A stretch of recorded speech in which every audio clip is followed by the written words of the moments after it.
दी है ये सब कंप्लीट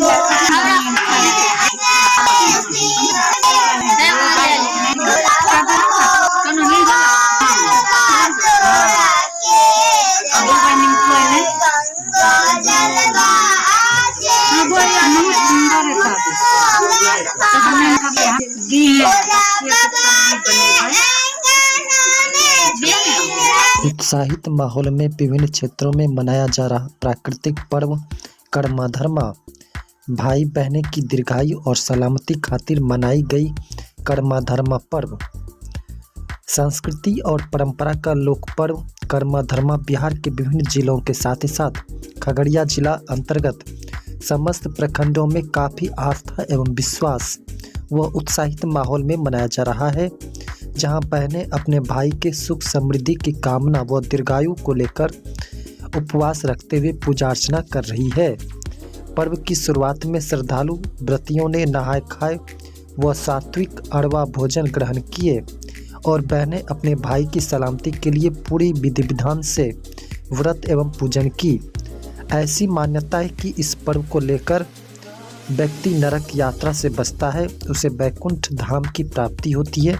इस व्रत में बहनें अपने भाइयों के सुख समृद्धि और दीर्घायु की कामना करती है।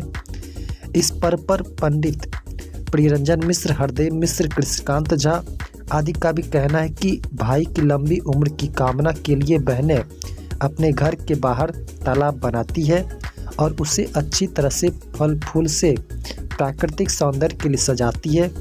इसके उपरांत संध्या में नए नए परिधानों से सज धज कर देवादिदेव महादेव, माता पार्वती और प्रथम पूजनीय सिद्धि विनायक की पूजा अर्चना करती है। इसके बाद ही तालाब के चारों ओर घूम घूम कर कर्मा धर्मा का गीत गाती है। इस दिन युवतियों एवं महिलाएं पूरे दिन उपवास रखती है। इतना ही नहीं, बताते चले कि इस पर्व पर बहनें नई वस्त्र पहनती है और कुश के अंदर 11 फलों की लपेट लंबा सा झूर तैयार करती है। इसके बाद बहनें उस झूर को पूजा करती है और जल अर्पित करती है। इस दौरान उनके भाई के साथ रहते हैं। फिर पूरी रात गीत नृत्य आदि चलती रहती है।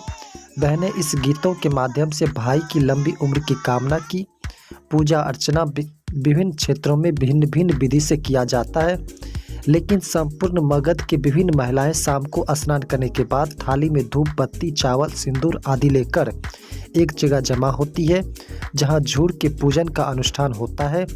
पूजा से पहले गोबर माटी से जमीन को लीप पोत कर साफ किया जाता है।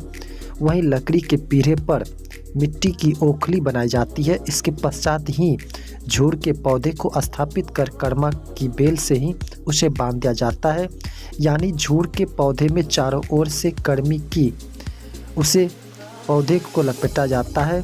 उसके बाद आस्था एवं विश्वास से पूरे विधि विधान के साथ पूजा अर्चना की जाती है और कथा भी सुनाई जाती है। इलाके की कर्मा धर्मा पूजा के दौरान बहनें मिट्टी की 5 मूर्तियां बनाकर पूजा करती है।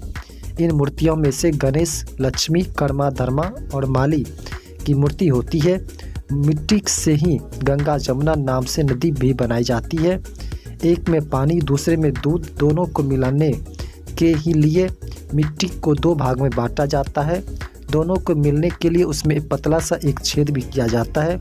झूर को खड़ा करने के लिए मिट्टी की ओखली भी बनाई जाती है। इस पर्व में घर के आंगन में जहां साफ सफाई की जाती है, वहीं विधि पूर्वक कर्म डाली को लगाया जाता है व गाड़ा जाता है।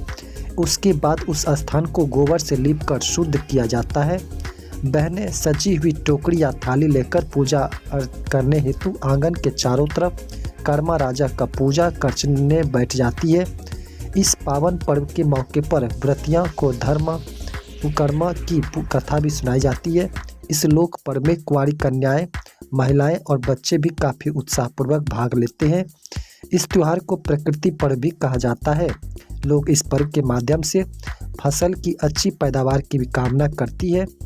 इस पर्व के माध्यम से फसल की अच्छी पैदावार की कामना करते हुए इस त्यौहार में भाई भी बढ़ चढ़कर हिस्सा लेते हैं और बहनें की सुरक्षा के प्रति अपना समर्पण भी प्रदर्शित करते हैं।